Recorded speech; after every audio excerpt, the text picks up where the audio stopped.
एक समय की बात है, हरियापुर नाम के गांव में लखन नाम का एक किसान पत्नी सुमित्रा और अपनी बूढ़ी माँ के साथ रहा करता था। लखन की एक छोटी सी बेटी थी जिसका नाम राधा था। लखन के घर का गुजारा बहुत मुश्किल से हो पाता था। लखन के पास एक छोटी सी जमीन थी जिस पर वह सब्जियों की खेती किया करता था और सब्जियां तैयार हो जाने के बाद उन्हें गांव के बाजार में बेच आया करता था। लेकिन उस गांव में सबसे बड़ी समस्या थी पानी की। लखन को पानी के लिए गांव के जमींदार पर निर्भर रहना पड़ता था क्योंकि लखन के पास अपना कोई कुआं नहीं था। वह अपने खेतों की सिंचाई जमींदार के कुएं के पानी से किया करता था।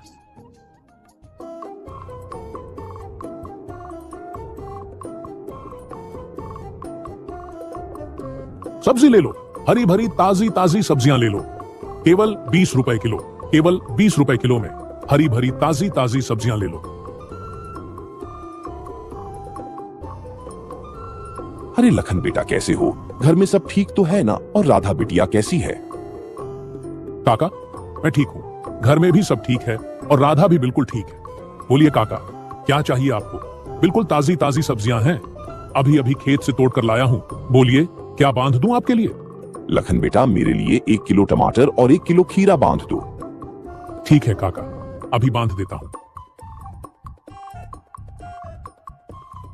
अच्छा लखन बेटा, मैं चलता हूँ, ध्यान रखना अपना। ठीक है काका, आप भी अपना ध्यान रखना और काकी को मेरा नमस्ते कहना।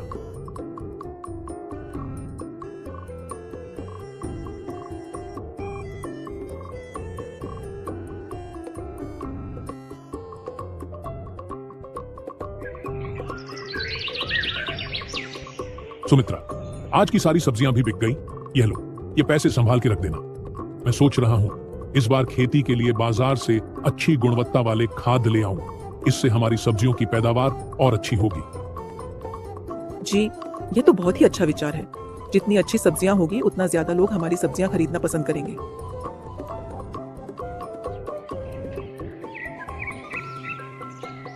एक दिन लखन अपने खेतों में काम कर रहा था। तभी वहां पर जमींदार दयानंद आता है और लखन से कहता है, लाखन भाई कैसे हो? खेतों का काम कैसा चल रहा है? मैं ठीक हूं दयानंद जी, और खेतों का काम भी ठीक चल रहा है। मैं यह कह रहा था लखन भाई कि मैं तुम्हें बहुत सालों से अपने कुएं से पानी दे रहा हूं, पर इस साल मैं तुम्हें अपने कुएं से पानी नहीं दे पाऊंगा। पर क्यों दयानंद जी, मुझसे कोई भूल हुई है क्या?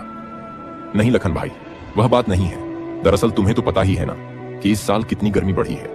इस साल की गर्मी ने तो सारे साल का रिकॉर्ड ही तोड़ दिया है। मेरे कुएं का पानी दिन प्रतिदिन सूखते जा रहा है, और अगर ऐसे में मैं तुम्हें भी पानी देता रहा तो आगे आने वाले दिनों में मेरे खुद के लिए भी पानी नहीं बचेगा। इसीलिए मैं अब तुम्हें पानी नहीं दे पाऊंगा। तुम अपना देख लेना।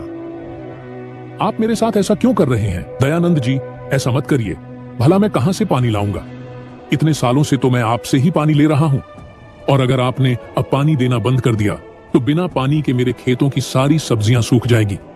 दयानंद जी, ऐसा मत कीजिए। देखो लखन, मैं भी मजबूर हूं। इस गर्मी ने सबकी हालत खराब कर दी है। मैं कुछ नहीं कर सकता, तुम अपना देख लेना।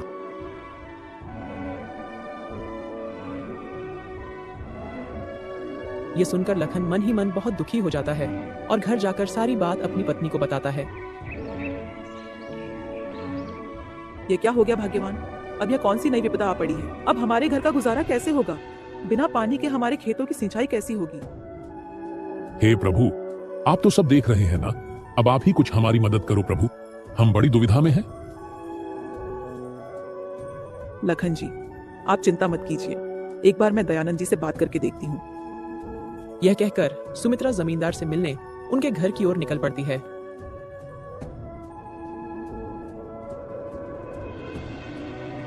दयानंद जी, ओ दयानंद जी, घर में हो कि नहीं? अरे कौन है भाई? रुको, आता हूं आता हूं। अरे सुमित्रा, तुम हो? कहो मेरे घर कैसे आना हुआ? दयानंद जी, मुझे लखन जी ने बताया कि आपने हमें कुएं का पानी देने से मना कर दिया है। सुमित्रा बहन, यह बात सच है कि मैंने लखन को अपने कुएं का पानी लेने के लिए मना कर दिया है, और इसकी वजह भी तुम्हें लखन ने बता ही दी होगी। पर दयानंद जी, आप यह तो सोचिए ना कि हम इतने सालों से आप ही के कुएं के पानी से अपने खेतों की सिंचाई कर रहे हैं। हमारे पास कोई दूसरा साधन भी नहीं है। ऐसे में हम पानी कहां से लाएंगे और अपने खेतों की सिंचाई कैसे करेंगे? देखो सुमित्रा बहन, मैंने इतने सालों तक तुम्हें अपने कुएं का पानी दिया है, और मैंने तुम्हें कभी भी पानी लेने से मना नहीं किया। लेकिन इस बार बहुत भारी गर्मी पड़ी है। मेरे कुएं का पानी सूख कर बिल्कुल कम हो गया है।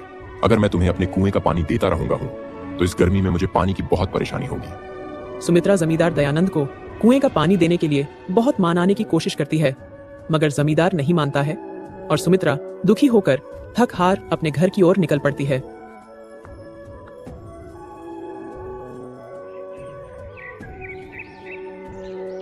क्या हुआ सुमित्रा? जमादार जी ने क्या कहा? लखन जी, जमींदार जी ने पानी देने से मना कर दिया।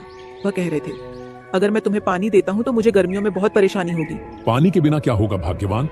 हमारे सारे खेत तो सूख जाएंगे। दोनों पति पत्नी इस बात से बहुत दुखी थे। लखन को तो आज रात बिल्कुल नींद ही नहीं आ रही थी। वह बस अपने खेतों के बारे में ही सोच रहा था। सोचते सोचते लखन को एक विचार आता है। हमारे पास इतने पैसे तो नहीं है कि हम मजदूर से कुआं खुदवा सके, लेकिन मैं सोच रहा हूं अगर कुआं खोदने का काम मैं अकेले ही शुरू कर दूं तो? हाँ, यही ठीक रहेगा। अरे सुमित्रा, सुनती हो? क्या हुआ लखन जी, आप सोए नहीं अभी तक? सुमित्रा, मुझे एक विचार आया है। क्यों ना हम खुद से अपना कुआं खोदें? जी, विचार तो आपका बहुत अच्छा है, लेकिन अगर हम दोनों ही कुआं खोदेंगे तो इसमें हमें काफी दिन लग जाएंगे। हाँ सुमित्रा, वह तो है, लेकिन और कोई रास्ता भी तो नहीं है, और हमारे पास इतने पैसे भी नहीं है कि हम मजदूर से कुआं खुदवा सके। आप ठीक कहते हैं लखन जी, हम कल से ही कुआं खोदने के काम में जुट जाएंगे। चलिए, अभी आप सो जाइए। अगले दिन दोनों अपने खेतों के पास जाते हैं और वहां पर कुएं खोदने का काम शुरू कर देते हैं।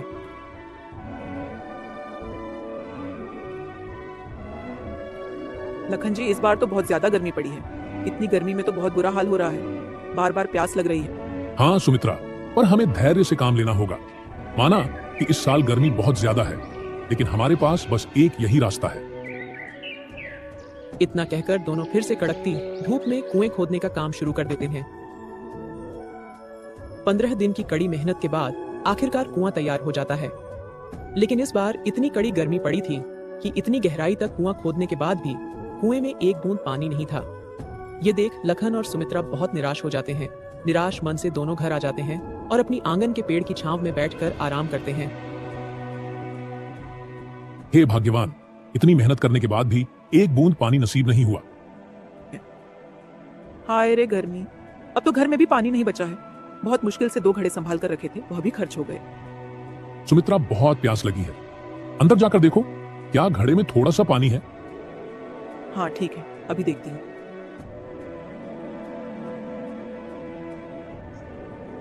घर में बहुत थोड़ा सा ही पानी बचा था। सुमित्रा पानी का ग्लास लेकर बाहर आ जाती है।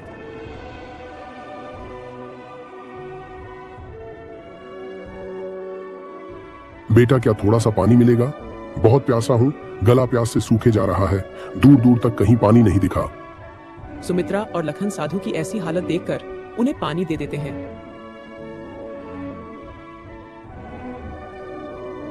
मुझे माफ करना बाबा, हम गरीबों के पास इतना भी नहीं है कि पानी के साथ आपको कुछ मीठा दे दे। बस एक यही पानी है, आप इसे पीकर अपनी प्यास बुझा लीजिए। बेटा, मेरे लिए बस यही पर्याप्त है। प्यासे गले को किसी मिठास की नहीं, बल्कि बस पानी की ही जरूरत होती है। धन्यवाद बेटा, मैं बहुत देर से प्यासा था। दूर दूर तक कहीं पानी नहीं दिखा। ऐसा लग रहा था बिना पानी पिए अभी चक्कर खाकर गिर जाऊंगा, लेकिन भला हो तुम्हारा, जो मुझे तुम दिखे। बाबा, आप तनिक यहाँ छांव में बैठकर विश्राम कर लीजिए, आपको अच्छा लगेगा। नहीं बेटा, अभी मुझे बहुत जरूरी काम के लिए जाना है, मैं रुक नहीं सकता। लेकिन हाँ, मैं तुम्हें एक चीज देना चाहता हूँ। यह मटकी, ये बहुत पुरानी मटकी है जो काफी सालों से मैं संभाल कर रखी थी। मैंने सोचा अब बुढ़ापे में इसे क्या लेकर दर दर भटकता फिरूंगा। कोई भला इंसान दिखेगा तो उसे दे दूंगा। लगता है अब इस मटकी के लिए सही मालिक मिल गया है। ये लो, इस मटकी को तुम अपने पास रखना, और हाँ, इसे साधारण मटकी समझने की भूल मत करना। इस मटकी में तुम कोई भी ऐसी चीज डाल सकते हो जिसकी तुम्हें सबसे ज्यादा जरूरत है। अच्छा बेटा, तो मैं अब चलता हूँ। इतना कहकर साधु वहां से चले जाते हैं। सुमित्रा बाबा ने कहा, इस मटकी में वही चीज डालना जिसकी तुम्हें जरूरत है। अभी तो हमें पानी की जरूरत है, लेकिन इस मटकी में डालने के लिए हमारे पास पानी नहीं बचा है। रुकिए, मैं देखती हूँ। इस ग्लास में थोड़ा बूंद पानी का बचा है, क्यों ना यही डालकर देखा जाए। सुमित्रा ग्लास में पड़े पानी की कुछ बूंदें घड़े में डालती है और देखते ही देखते घड़ा पूरी तरह पानी से भर जाता है। यह देखकर सुमित्रा और लखन आश्चर्यचकित हो जाते हैं। देखिए लखन जी, यह तो एक जादुई घड़ा है। देखिए इसमें कितना सारा पानी है। हाँ सुमित्रा, यह सब प्रभु की ही कृपा है। आपका बहुत बहुत धन्यवाद प्रभु। इस संकट की घड़ी में आप हमारे द्वार पर आए और हमारी मदद की। अगले दिन लखन और सुमित्रा दोनों अपने खेतों पर काम के लिए निकल जाते हैं और अपने साथ में पानी की मटकी भी ले जाते हैं। सुमित्रा पानी की मटकी को कुएं के ऊपर रख देती है और दोनों अपने काम में लग जाते हैं। कड़कती धूप में काम करने के बाद लखन को प्यास लग जाती है और वह सुमित्रा से कहता है, सुमित्रा, जरा मटकी में से थोड़ा पानी तो लाना, बहुत प्यास लगी है। ठीक है जी, अभी लाई। सुमित्रा मटकी में से पानी निकालती है। गिलास में से पानी की कुछ बूंदें कुएं में गिर जाती हैं और देखते ही देखते कुआं लबालब पानी से भर जाता है। यह देखकर सुमित्रा बहुत आश्चर्य में होती है और वह लखन को बुलाती है। अजय सुनिए, देखिए इधर यह क्या हुआ। अरे भाग्यवान, क्या हुआ है? आइए ना, देखिए ये कैसा चमत्कार है। हाँ भाग्यवान, आता हूँ। लखन जब कुएं के पास देखता है तो कुआं लबालब पानी से भरा था। ये देखकर लखन भी बहुत आश्चर्य में था। अरे सुमित्रा, यह तो चमत्कार ही हो गया। हमारे कुएं में पानी आ गया। अब हम अपनी खेतों की सिंचाई बहुत आसानी से कर सकेंगे। लेकिन सुमित्रा, मुझे लगता है इस खुशखबरी को हमें पूरे गांव में बांटना चाहिए, क्योंकि इस साल भारी गर्मी पड़ी है। लोग भी गर्मी से बहुत परेशान हैं, और खासकर इस गर्मी में पानी से। मुझे लगता है हमें लोगों को बताना चाहिए और उनकी पानी की जरूरत को पूरा करना चाहिए। हाँ, और अब इस गर्मी में हमें पानी की समस्या भी नहीं होगी। हाँ जी, आप बिल्कुल सही सोच रहे हैं। लखन अपनी कुएं की बात पूरे गांव वालों को बताता है। मेरे प्यारे मित्रों और भाइयों, मैं जानता हूं कि हमारे गांव में इस बार बहुत पानी की समस्या हो गई है। बहुत ज्यादा गर्मी पड़ने की वजह से कुओं पानी सूख गया है। इस समस्या का समाधान मैंने ढूंढ निकाला है। मैंने एक कुआं खोदा है और उसमें बहुत सारा पानी है, और मैं चाहता हूं कि मेरे साथ साथ आप गांव वासी भी उसे पानी का इस्तेमाल करें। अरे लखन भाई, आपका बहुत बहुत धन्यवाद। हम काफी दिनों से पानी से परेशान थे। हमारे भी कुएं सूख गए हैं। लखन भैया, मैं भी पानी के लिए कई दिनों से परेशान थी। आपने इस समस्या का हल निकाला है। भगवान आपका हमेशा भला करेगा। धीरे धीरे गर्मी बहुत बढ़ती जा रही थी। गांव के सारे कुएं सूखे जा रहे थे। अब गांव में केवल एक ही कुआं था जिसमें पानी था। वह था लखन का कुआं। गांव के लोग लखन के कुएं से पानी ले जाया करते थे। वहीं दूसरी तरफ अब जमींदार का कुआं बिल्कुल सूख चुका था। उसके कुएं में एक बूंद पानी नहीं बचा था, जिसकी वजह से जमींदार बहुत परेशान हो गया था। तभी जमींदार को कहीं से खबर लगती है कि लखन का भी एक कुआं है और सारे गांव वाले वहीं से पानी भर रहे हैं। जमींदार यह बात सुनकर लखन के पास जाता है और लखन के कुएं में इतना पानी देखकर बहुत हैरान हो जाता है, और वह लखन से कहता है, लखन, मेरे कुएं का पानी बिल्कुल सूख गया है। मेरे कुएं में एक बूंद पानी नहीं बचा है। क्या तुम मुझे अपनी कुएं का पानी दे सकते हो? हाँ जमींदार साहब, आप यह कैसी बातें कर रहे हैं? भला इसमें भी कोई पूछने की बात है? इतने सालों तक आपने हमारी मदद की है, और इस मुश्किल की घड़ी में हमें एक साथ मिलकर रहना चाहिए। आप जितना चाहे उतना पानी यहां से ले सकते हैं। लखन की यह बात सुनकर जमींदार को अपनी गलती का एहसास होता है और वह लखन से माफी मांगता है। लखन, मुझे माफ कर दो। मैंने तुम्हारे साथ बहुत बुरा व्यवहार किया। इस मुश्किल घड़ी में मैंने तुम्हारा साथ छोड़ दिया था, लेकिन तुमने मेरा साथ नहीं छोड़ा। धन्य हो तुम्हारे जैसे लोगों का। तुम्हारे जैसे लोगों की वजह से इस धरती पर अच्छाई अभी जिंदा है।